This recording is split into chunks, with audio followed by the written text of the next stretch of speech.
I am a big fan of boxy, off-road capable SUVs. I'm also a big fan of V8 engines. Put the two together and you are making magic. So then allow me to introduce to you the magic of the Land Rover Defender 90 V8.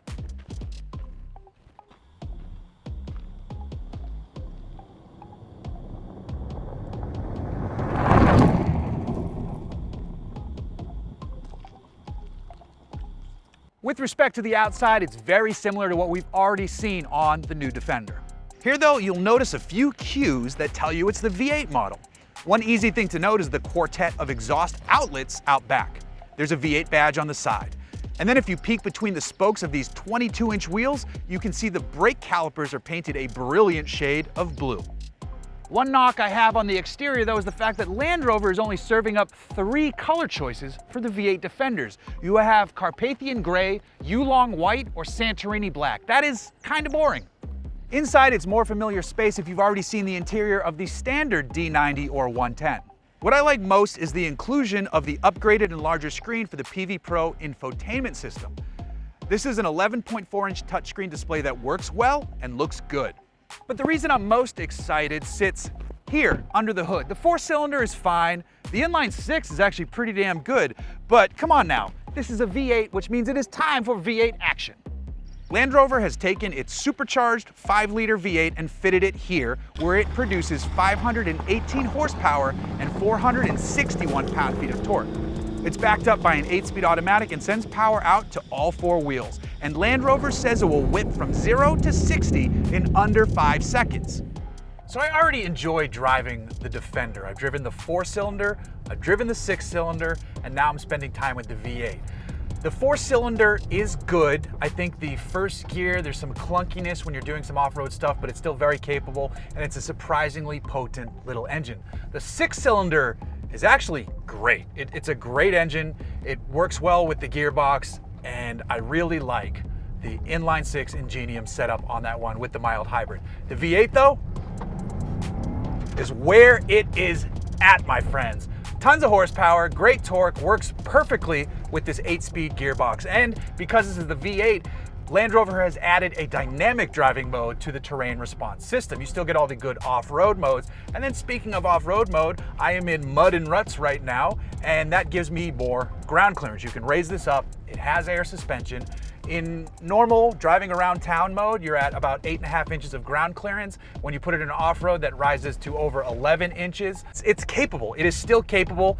You could argue it's more capable with the V8 if you get into some really loose dune type situations where some more speed will really help you. Just on the trails though, it's very similar because you can't absolutely bomb. I mean, it's wide open so I can give it a little bit of gas, but you can't just do that on your average trail. So all Defenders are equally sure-footed. It's just when you want to have some high-speed fun, the V8 is where to go. On the road is absolutely fantastic as well.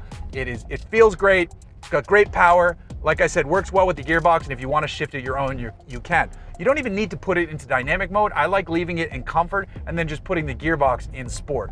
It's surprising that the exhaust doesn't bark as much as you'd think, especially with a vehicle like, say, the Jaguar F-Pace SVR, which is loud, the F-Type, which is loud, though those have gotten quieter over the years. I think it's more entertaining to people outside the vehicle now, whereas this cabin is really nicely insulated. You get some noise coming through, and then off throttle, occasionally you hear some pops and warbles and all that good stuff, but in general, it's actually pretty refined in here, more so than I would have thought. Which is good and bad if you want to hear something, but you can always just roll the windows down. Now, one thing to note, this is a Carpathian edition, so it's fancy. It gets the satin paint protection on the outside. That's why this paint looks more matte finish, and it is supposed to be good to protect you against some trail rash, which I actually really appreciate. So it looks cool and it's useful. That's a bit of a win-win. The seats are comfortable, my seating position is great, I love the giant roof where you can pull the sunshade open, and I like the little safari skylights in the back as well. With the approach angle, you're over 37 degrees.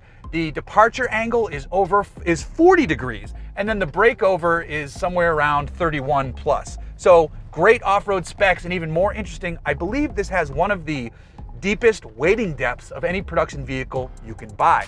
I'm talking 35.4 inches, which is like 900 millimeters. It's not gonna be great on fuel economy. I'm not even gonna look it up because if you're buying these, you don't care about gas, but I think it's under 20 on the highway. It's like 19 miles per gallon on the highway.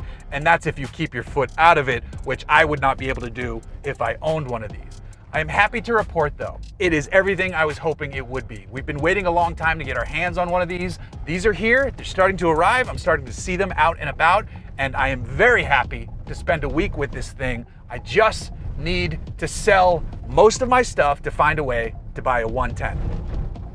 Now, obviously it's not cheap. It's a bit more expensive than a 392 Wrangler, and it's significantly less expensive than a Mercedes G-Wagon, and somehow it competes with both. The base price of the Defender 90 is around $53,000. Jumping from the 4 to the 6 adds 12 grand right away. But a standard Defender 90 V8 starts at $105,000. The Carpathian we're driving is $112, and this one as tested is just under $115. The 110 four-door models are fairly close to that, with a 110 V8 starting right around $108,000 and $115 for the 110 Carpathian. By contrast, the 392 Wrangler starts in the mid to high 70s and with options will land in the 80s. On the other side, a Mercedes G550 starts at $138 and will let you add a ton of options, or you can even start crazy higher at $158,000 on the G63 and add options even higher from there. So oddly, the Defender 90 is well priced. It undercuts the fancy G-Wagon by quite a bit, and it is more expensive and more powerful and more refined than the 392 Wrangler. Now, all we need is Land Rover to start offering these in some colors, and I think we'll be in business. I'll take mine in a 110 body style in sand glow paint with some chunky tires.